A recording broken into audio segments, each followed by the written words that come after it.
Assalamualaikum dan salam sejahtera bersama saya Nur Azira Awang dalam Buletin Pahang Jumaat 18 Februari 2022.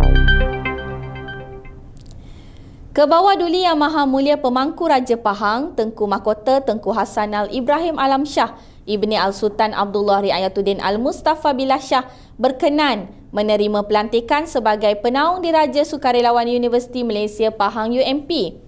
Warkah pelantikan disampaikan Pengerusi Lembaga Pengarah Urusan UMP Tan Sri Dr. Abdul Aziz Abdul Rahman dalam program Kayuhan Lestari UMP, inisiatif penghijauan kampus anjuran Yayasan UMP semalam. Turut hadir sama Profesor Datuk TS Dr. Yusri Zainuddin yang menjalankan fungsi Naib Chancellor UMP. Menurut Tan Sri Dr. Abdul Aziz, pelantikan ini seiring dengan hasrat universiti dalam memperkasa agenda kesukarelawan universiti ini sekaligus banyak menyumbang usaha dan khidmat bakti dalam mencapai matlamat pembangunan lestari SDG yang menjadi agenda global seiring dengan 17 matlamat yang perlu dicapai seperti yang diperkenalkan Pertubuhan Bangsa-Bangsa Bersatu PBB untuk semua negara menjelang 2030. Beliau berkata, pelibatan pelajar dengan aktiviti kesukarelawan bukan sahaja mampu meningkatkan tahap pencapaian mereka dari aspek kurikulum dan co-kurikulum, malahan dapat menyemai rasa tanggungjawab yang tinggi untuk membantu komuniti sekeliling yang berada dalam keadaan yang memerlukan. Jelasnya, budaya kesukarelawan dalam kalangan generasi muda perlu diperkasakan kerana ia mampu meningkatkan semangat cintakan negara, saling hormat menghormati dan toleransi antara kaum di negara ini. Menurutnya lagi, penubuhan Institut Tamadun dan Kajian Strategi ITKAS yang ditubuhkan di universiti ini memainkan peranan terhadap usaha menyemarakkan kesukarelawan, ketamadunan dan kajian strategi terutamanya di negeri Pahang dan di negara ini. Pada program sama, Kebawah Duli Yang Maha Mulia Pemangku Raja Pahang turut berkenan bersama mengayuh basikal mengelilingi UMP sebelum berkunjung melawat rimba lestari yang menempatkan hive khas koloni kelulut Ekosi Hive iaitu Perumah Koloni Kelulut yang dibangunkan bersama penyelidik UMP iaitu Profesor Madya Dr. Muhammad Firdaus Basrawi dan Persatuan Usahawan Kelulut Pahang PUKP.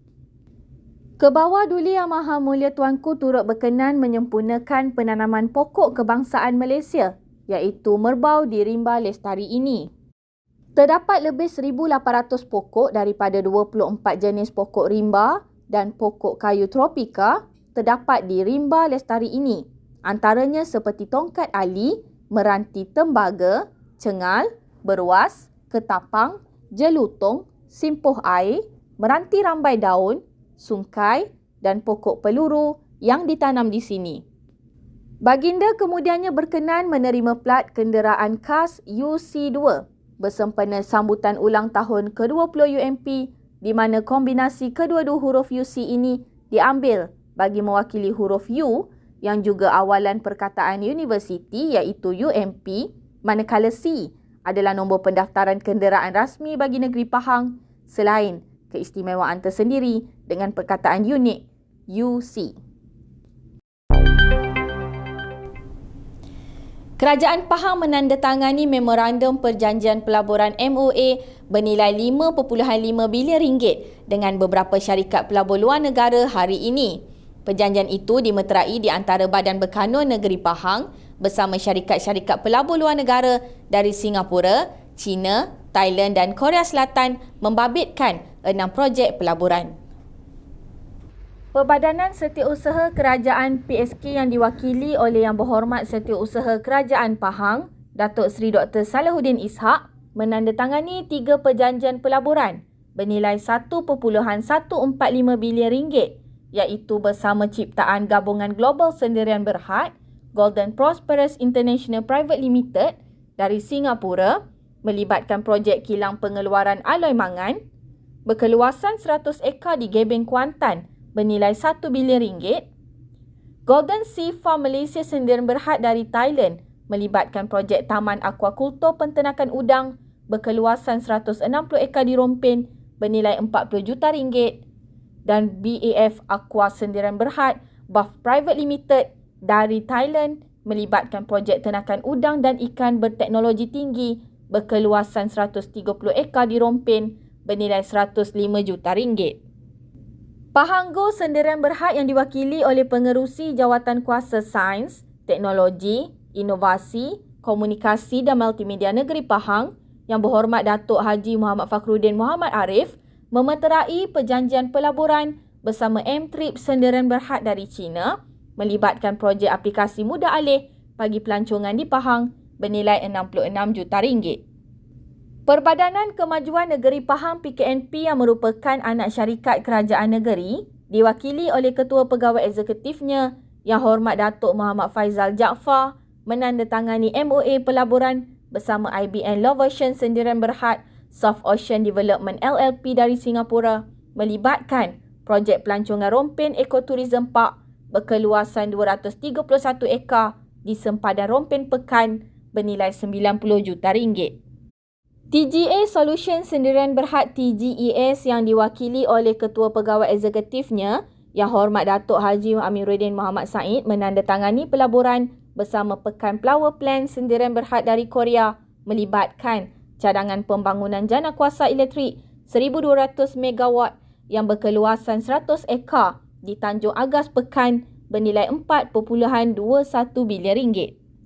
MOA yang disaksikan oleh Amat Berhormat Menteri Besar Pahang Datuk Seri Haji Warosdiwan Ismail ini turut dihadiri Yang Berhormat Pegawai Kewangan Negeri Pahang Datuk Indra Nazri Abu Bakar, Pengerusi Jawatankuasa Pertanian, Industri Asas Tani dan Bioteknologi Negeri Pahang Yang Berhormat Datuk Seri IR Muhammad Sofi Tan Sri Abdul Razak dan Pengerusi Jawatankuasa Pelancongan, Kebudayaan, Alam Sekitar, Peladangan dan Komoditi Negeri Pahang Yang Berhormat Datuk Seri Muhammad Syakar Syamsuddin.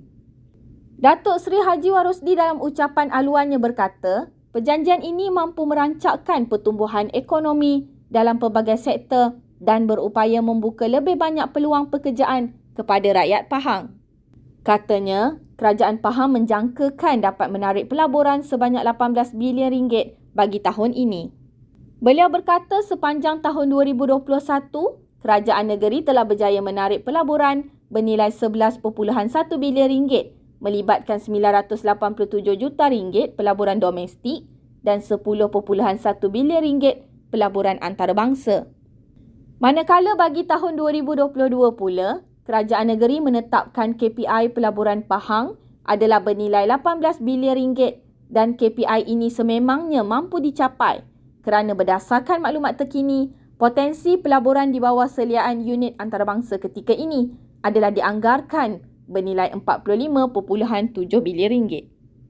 Katanya jumlah ini melibatkan 20 projek pelaburan langsung domestik dan 42 projek pelaburan langsung asing yang berpotensi melibatkan pelabur dari 10 negara. Beliau berkata Kerajaan Pahang sentiasa berusaha sehabis baik bagi memastikan negeri Pahang dapat dibangun dan dimajukan secara menyeluruh dan seimbang.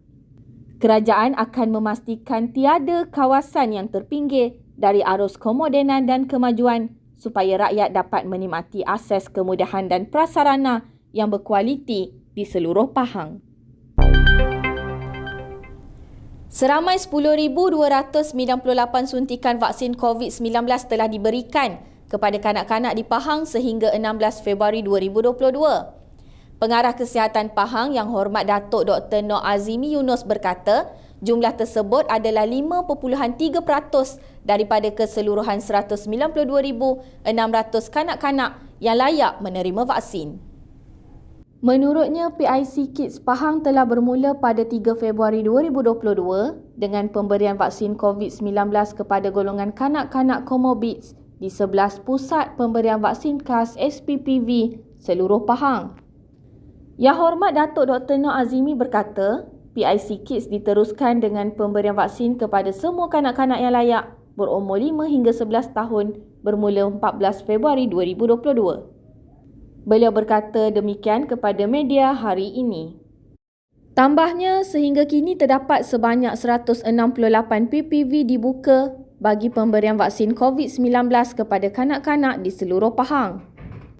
Kesemua PPV ini terdiri daripada 46 PPV sekolah, 35 pasukan outreach sekolah, 65 PPV klinik kesihatan, 11 PPV hospital SPPV, 1 PPV awam dan 10 PPV offsite. Pada hari ini, keris bukan sahaja menjadi simbol tradisi tetapi merupakan lambang kepahlawanan dan jati diri bagi masyarakat Melayu. Mari kita saksikan pesona Pahang bagi menyingkap legasi keris bersama wartawan Nurul Janah Kamaruzaman bersama juru kamera Najmuddin Zahid.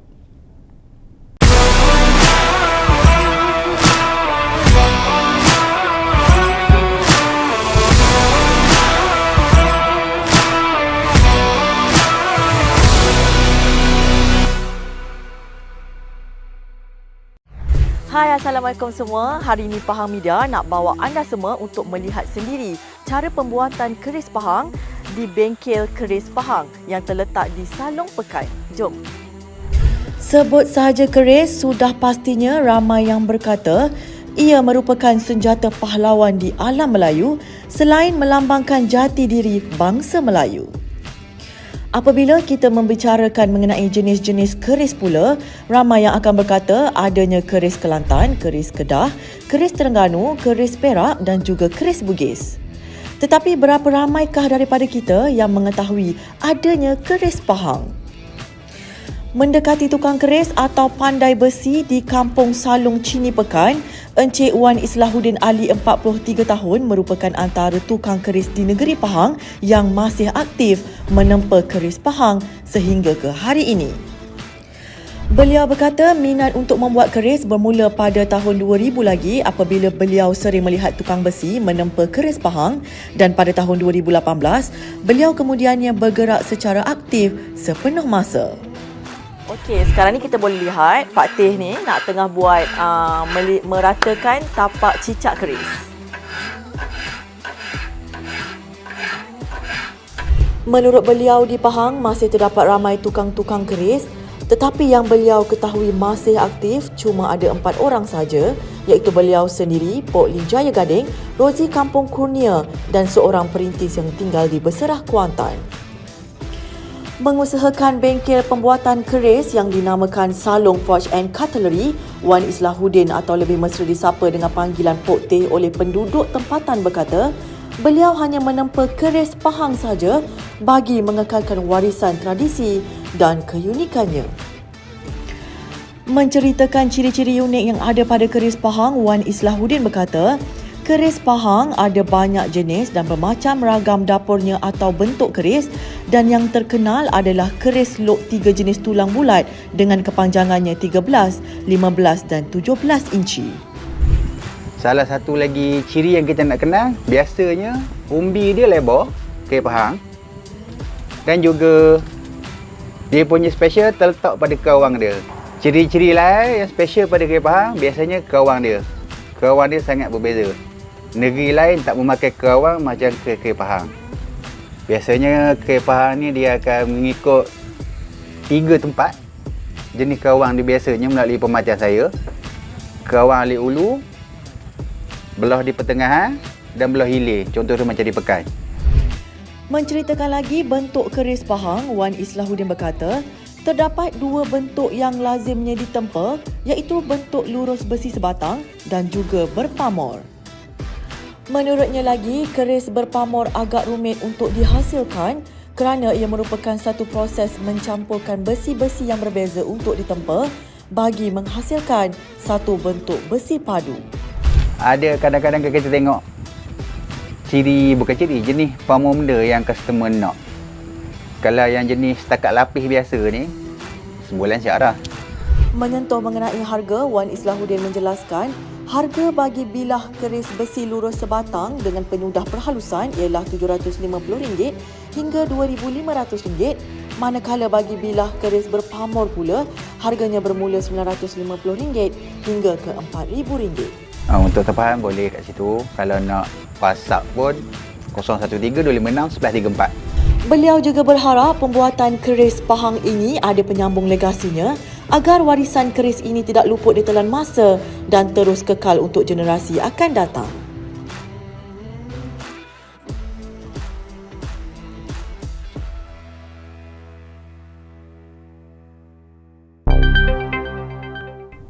Sekian berita pada hari ini. Jangan lupa ikuti Pahang Media di Facebook, Instagram, YouTube, Twitter dan TikTok untuk mendapatkan maklumat terkini di negeri Pahang. Assalamualaikum.